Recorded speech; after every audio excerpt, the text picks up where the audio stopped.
Delaware's women's basketball head coach Natasha Adair joins us on the line after her journey to Thailand as she helped Team USA under-19 squad take gold at the FIBA World Cup.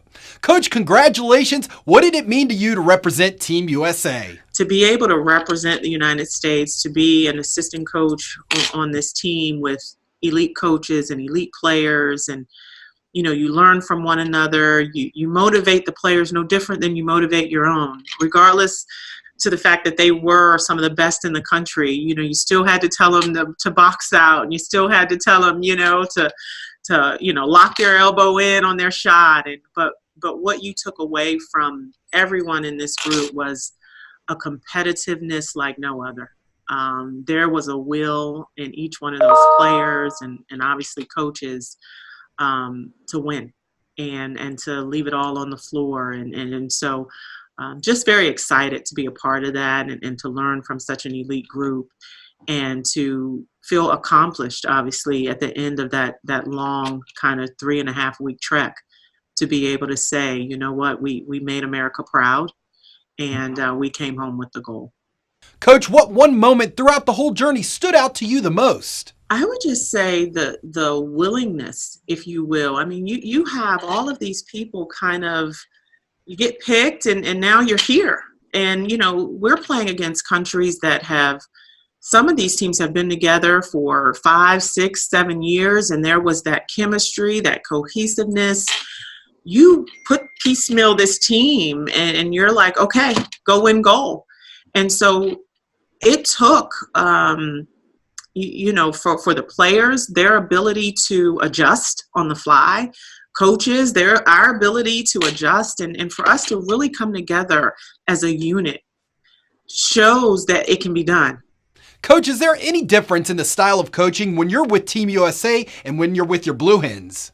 Well, I don't know, necessarily if there are differences. I mean, I would like to say the things that are similar. I mean, we all talk about excellence and we all talk about leaving it all on the floor and no stone unturned. It was a joy to coach this team, no different than, our current players, because regardless of who they are, they want to be coached. They want to be challenged. They want to be taught. They want to come out better. It was cool. It was neat, though, because you had 4 players that have finished their freshman year, and then everyone else were either high school players or players getting ready to enter college. So I think that was just the balance of ages. 17, 18, and 19. That is a wide range. And now you're saying, okay, go compete against these countries, go compete against some of these women and figure it out. And so it's just kudos to their ability to be flexible, to adjust. But I think it was just how everything was presented on day one. They knew it was going to be hard. They wouldn't have been selected and they wouldn't have been part of that 12 if obviously the USA Basketball Committee didn't think that they were ready. It was just our job, obviously, not to screw it up. But it was as if we had been together for months. That's just, it literally was as smooth as it could be. And in some instances, obviously, with your team, you get a little longer to prepare. But the chemistry amongst both groups, I think, really paralleled. Coach, before we let you go, take us through the emotions you were feeling standing up on that podium, receiving another gold medal. Well, that game was probably one of the best games I'm sure people have seen in a gold medal game. I mean, Australia was not backing down, and we had seen them early, obviously, in the pool.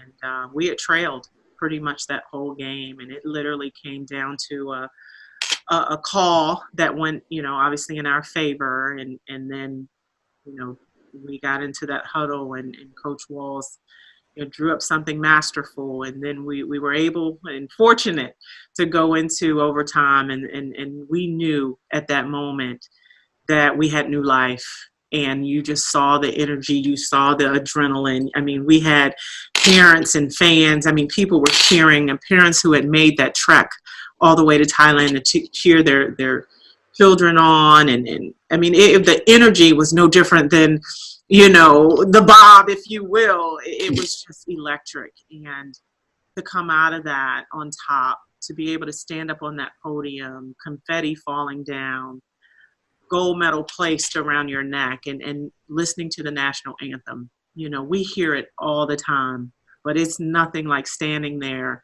in a foreign country, hearing your anthem played last in the sense of honoring you as a gold medalist. It is a feeling that I will have for the rest of my life. It is something that I will replay every day. But to be able to take that and share that, you know, with our players and let them know that it doesn't matter where or who you can achieve the highest if you continue to work hard and believe and just to surround yourself with greatness. And so it's I'm still excited about it. Just seems like yesterday, almost hours, but it's an honor, and I'm just thankful to have had that opportunity.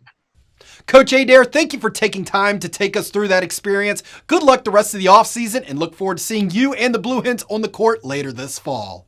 Thank you so much. It'll be here before you know it. And I do appreciate you taking the time to speaking with me and allowing me to talk about this amazing opportunity. I appreciate you.